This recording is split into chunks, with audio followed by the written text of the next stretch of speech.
ముందుగా మనం ఎస్ ప్రతినిధి శ్రీరామ్ మనకి సిద్ధంగా ఉన్నారు గాంధీ భవన్ నుంచి. అసలు ప్రధానంగా చూసుకుంటే కాంగ్రెస్ పార్టీకి సంబంధించినటువంటి ఇష్యూ అంటే ఇటు బీఆర్ఎస్ సంబంధించిన టికెట్లు అభ్యర్థులు ప్రకటన చేసినటువంటి తర్వాత ఏ పార్టీ అంటే ముందుగానే కాంగ్రెస్ పార్టీ ప్రకటిస్తుందని చెప్పినప్పటికీ కూడా లేట్ అవుతున్నటువంటి పరిస్థితి, దరఖాస్తుల స్వీకరణ ఈ ప్రక్రియ అంతా కొనసాగినటువంటి పరిస్థితి 20 తారీఖు వరకు. సో తర్వాత జరిగినటువంటి పరిణామాలు మనకు తెలిసిందే. పూర్తిగా 80 సీట్లకు పోటీ పడుతున్న దాదాపుగా 400కు పైగా ఆశావాహులు ఉన్నటువంటి పరిస్థితి కనిపిస్తుంది. దరఖాస్తులు కూడా మనకు అదే స్థాయిలో చేసుకున్నటువంటి పరిస్థితి. మొత్తానికి మరో 30 సీట్లకు పోటీ తలనొప్పిగా మారిన పార్లమెంటు పరిధిలో బీసీలకు సర్దుబాటు. అసలు ఎక్కడెక్కడి నుంచి ఎవరు పోటీ చేసే అవకాశాలు ఉన్నాయి అనేది మన ముందు ఒక గ్రాఫ్ తెలుసుకుందాం. దీనిపై పూర్తి అప్డేట్స్ అందిస్తారు. శ్రీరామ్ చెప్పండి.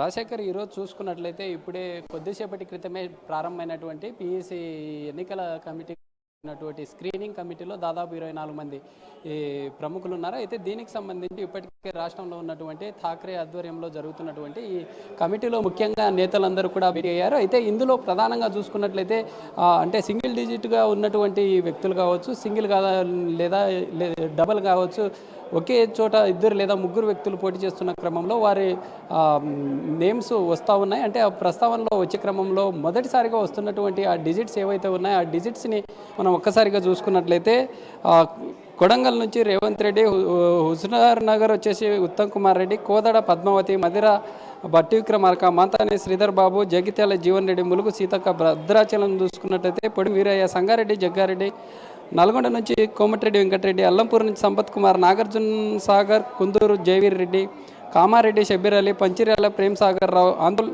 దామోదర్ రాజనరసింహ, పరిగి రామ్మోహన్ రెడ్డి, వికారాబాద్ నుంచి గడ్డం ప్రసాద్ కుమార్, ఇబ్రహీంపట్నం నుంచి మణిపాల్ రంగారెడ్డి, ఆలేరు నుంచి బీర్లా ఐలయ్య. అయితే రాజశేఖర్, మనం ప్రధానంగా చూసుకున్నట్లయితే కాంగ్రెస్ పార్టీకి సంబంధించి దాదాపుగా ఇప్పుడే బీఆర్ఎస్ పార్టీ తమ అంటే 105 స్థానాల్లో తమ యొక్క అభ్యర్థులను ప్రకటించడం జరిగింది. అయితే కాంగ్రెస్ పార్టీకి సంబంధించి దాదాపుగా అంటే కాంగ్రెస్ పార్టీ అభ్యర్థులు దాదాపుగా 1028 మంది వరకు 119 స్థానాలకు గాను అప్లై చేయడం జరిగింది. అయితే వీటికి సంబంధించి అంటే గతంలో కాంగ్రెస్ పార్టీ ఉన్నటువంటి సీనియర్ నాయకులు ఎక్కడైతే ఉన్నారో వారిని దాదాపుగా అంటే 20 నుండి 40 మంది వరకు ఉన్నారు. అయితే మనం చూసుకున్నట్లు ఇందాక ఈ లిస్టులో ఏవైతే ఉన్నారో ఆ లిస్టులో ఉన్నటువంటి వ్యక్తులకు సీట్లు ఖరారయ్యే అవకాశాలు ఉన్నాయి. మిగతా వాటికి సంబంధించి అంటే ఒక నియోజకవర్గం నుంచి ఒకే చోటు నుంచి 5 లేదా 10, 20, 30 వరకు కూడా కొన్ని నియోజకవర్గాల్లో అప్లికేషన్ రావడం జరిగింది. అయితే ఈ అప్లికేషన్లకు సంబంధించి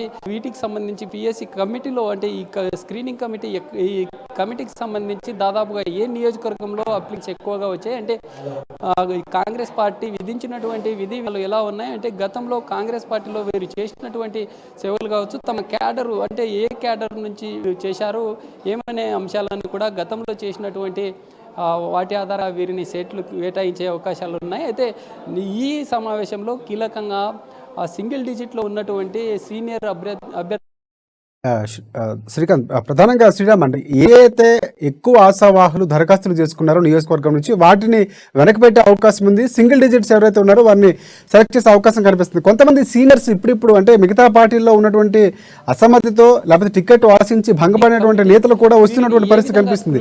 తుమ్మల లాంటి కొంతమంది నేతలు రావడానికి సిద్ధంగా ఉన్న నేపథ్యంలో వారికి దరఖాస్తు గడువు ముగిసిన తర్వాత ఎలాంటి ప్రక్రియ ద్వారా వారిని టికెట్ కేటాయించే అవకాశం ఉన్నటువంటి దిశగా కూడా ఏమైనా అక్కడ చర్చ జరుగుతున్నట్టు తెలుస్తా ఉందా? స్థానికతను చూస్తారు. అంటే మొదటగా స్థానికత కావచ్చు లేదా అక్కడ బలమైనటువంటి నాయకుడు అంటే ప్రజల్లో వారికి ఏ విధంగా ర్యాప్ ఉంది అంటే అన్ని విషయాలకు సంబంధించి ప్రజల్లో ఈ నాయకులకి ఎలాంటి ర్యాప్ ఉంది అనే అంశాలను కూడా పూర్తి స్థాయిలో తీసుకునే అవకాశాలు ఉన్నాయి. దీనికి సంబంధించి ఇప్పటికే ఈ కాంగ్రెస్ పార్టీలో ఈ సమావేశంలో కీలకంగా చర్చలు జరుగుతూ ఉన్నాయి. అంటే ఇందులో ఎలాంటి ప్రస్తావన జరుగుతూ ఉంది అంటే గతంలో చేసినటువంటి నాయకులకు ఎలాంటి పీట ఉంటుంది అంటే రానున్న రోజుల్లో కాంగ్రెస్ పార్టీకి సంబంధించి బీఆర్ఎస్ పార్టీను ఎలా ఢీకొనాలి అనే అంశాలకు సంబంధించి కూడా ఇందులో పూర్తి స్థాయిలో చర్చించే అవకాశాలు ఉన్నాయని చెప్పి మనకు తెలుస్తున్న పరిస్థితి. రైట్ శ్రీరామ్, ఇంకోటి ప్రధానంగా ఇంతకు మనం చూసుకున్నటువంటి లిస్టులో కార్వా నుంచి ఫిరోజ్ ఖాన్ ఉన్నటువంటి పరిస్థితి కనిపిస్తుంది. ప్రధానంగా ఫిరోజ్ ఖాన్ నాంపల్లి టికెట్ ఆశిస్తూ అక్కడి నుంచే పోటీ చేస్తారని గత చాలా సందర్భాల్లో చెప్పినటువంటి పరిస్థితి ఉంది. సో అలాంటి ఆశావాహులు అంటే కామారెడ్డి చూసుకుంటే షబ్బీర్ ఉన్నటువంటి పరిస్థితి, అక్కడ కేసీఆర్ కూడా పోటీ చేస్తున్నారు. ఇలాంటి అభ్యర్థులు ఖరారు అనేది కొన్ని కీలక నేరు ఉన్న నేపథ్యంలో చాలా జాగ్రత్తగా తీసుకోవాల్సిన అవసరం ఉంది. సో అలాంటి దిశగా కూడా ప్రయత్నాలు జరుగుతున్నటువంటి పరిస్థితి ఉంది.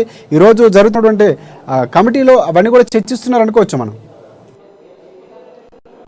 రాజశేఖర్ క్లియర్గా మనకు అంటే దాదాపుగా 119 కాన్స్టిట్యున్సీలో 105 మందిని మాత్రమే బీఆర్ఎస్ పార్టీ తమ నియోజకవర్గాల జాబితాను విడుదల చేయడం జరిగింది.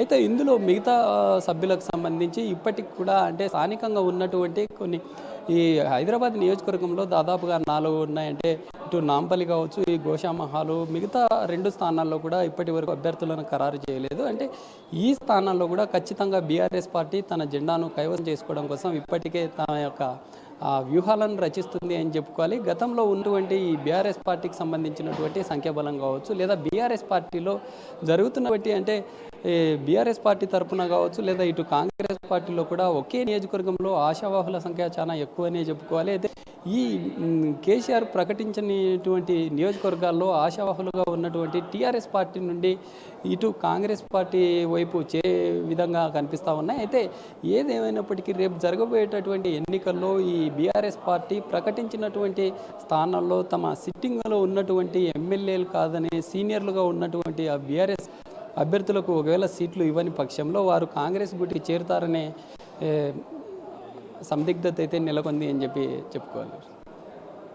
శ్రీరామ్, ఒకటి అంటే బీఆర్ఎస్ అభ్యర్థులు ప్రకటన చేసిన తర్వాత 115 స్థానాలకు దాదాపుగా సిట్టింగ్లకు ఇచ్చినటువంటి పరిస్థితి, ఆశావాహులు ఎవరైతే ఉన్నారో వారు భంగపడ్డారో వారు కాంగ్రెస్ వైపు చూస్తున్నటువంటి పరిస్థితి కనిపిస్తుంది. ఇటువైపు తుమ్మల నాగేశ్వరరావు నేతలు కూడా రావడానికి సిద్ధంగా ఉన్న నేపథ్యం ఇవన్నీ కూడా వినిపిస్తున్నటువంటి సమాచారం. ఈ నేపథ్యంలో ఒకవేళ గడువు ముగిసింది, దరఖాస్తుల స్వీకరణకు సంబంధించినటువంటి తేదీ 20తో ముగిసిన నేపథ్యంలో మరోసారి అంటే వారిని చేర్చుకునే దిశ ఎలాంటి ప్రయత్నాలు, ఎలాంటి షరతులతో, లేకపోతే అలాంటి విధానం ఏమైనా కొత్తగా తీసుకొచ్చినటువంటి పరిస్థితి ఏమైనా ఉంది అంటే అలాంటి కీలకమైన నేతలు వచ్చినప్పుడు ఖచ్చితంగా వారికి సీట్ ఇవ్వాల్సిన అవసరం ఉంటుంది. కాబట్టి గడువు ముగిసిపోయిన నేపథ్యంలో కాంగ్రెస్ పార్టీ ఎలాంటి నిర్ణయం తీసుకోబోతుంది?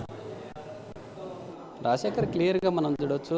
మాజీ మంత్రి అయినటువంటి తుమ్మల నాగేశ్వర్ ఖమ్మం జిల్లాలో ఉన్నటువంటి అతనికి, ఖమ్మం జిల్లాతో ఇక్కడ హైదరాబాద్లో అతనికి ప్రజలతో చాలా మంచి క్యాడర్ ఉందని చెప్పుకోవచ్చు. అయితే తుమ్మలకు సంబంధించి కాంగ్రెస్ పార్టీలో చేరుతున్నారు, లైన్ క్లియర్ అయింది. అయితే వచ్చేటటువంటి 4-5 రోజుల్లో అంటే సెప్టెంబర్ మొదటి వారంలో ఢిల్లీకి వెళ్ళి అంటే కేంద్రంలో ఉన్నటువంటి అధిష్టానం ఆధ్వర్యంలో కాంగ్రెస్ పార్టీలో చేరుతున్నారనే వార్త అయితే మనకు వినిపిస్తూ ఉంది. తుమ్మల నాగేశ్వరరావుకు సంబంధించి తుమ్మల నాగేశ్వరరావు కాదు, ఇటీవల చేరినటువంటి మన ఖమ్మం జిల్లాలో ఉన్నటువంటి కొందరు నాయకులు కూడా కీలకంగా బీఆర్ఎస్ నుండి ఇటు కాంగ్రెస్లో చేరడం జరిగింది. అయితే కాంగ్రెస్ పార్టీలో ఉన్నటువంటి అటు భట్టి కావచ్చు, లేదా ఇతర నేతలు కూడా ఖమ్మం జిల్లా నుండి ప్రాతినిధ్యం వహిస్తూ ఉన్నారు. అయితే అటువంటి కాన్స్టిట్యున్సీలో ఈ బీఆర్ఎస్ సంబంధించినటువంటి అసమ్మతి నేతలు ఇటు కాంగ్రెస్ వైపు చూస్తున్నారని చెప్పుకోవాలి. ఇటు తుమ్మల నాగేశ్వరరావు అంటే గతంలో ఉన్నటువంటి మంత్రి ఈ కాంగ్రెస్ పార్టీలో చేరడం ద్వారా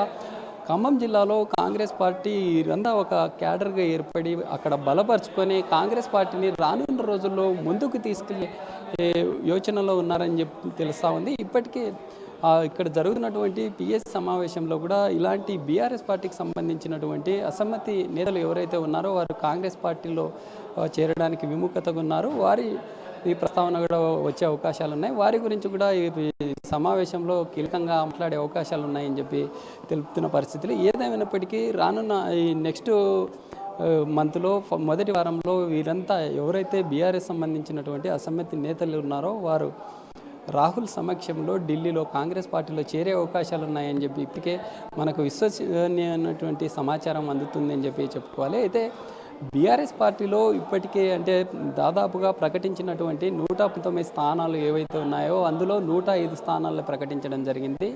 మిగతా స్థానాల్లో సిట్టింగ్గా ఉన్నటువంటి ఆ క్యాండిడేట్లు ఎమ్మెల్యే అభ్యర్థులని ఎందుకు ప్రకటించలేదు? వారు మనం చూస్తూ ఉన్నామంటే గతంలో వారు చేసినటువంటి తమ నియోజకవర్గాల డెవలప్ కావచ్చు, నియోజకవర్గాలతో ప్రజల్లో ఉన్నటువంటి ఆ ర్యాపో కావచ్చు, ఆ ర్యాపోను కొంత దెబ్బతినే అవకాశాలు ఉన్నాయి. అయితే వాళ్ళు ఖచ్చితంగా ఈ కాంగ్రెస్ పార్టీ వైపు మొగ్గు చూపే అవకాశాలు ఉన్నాయి.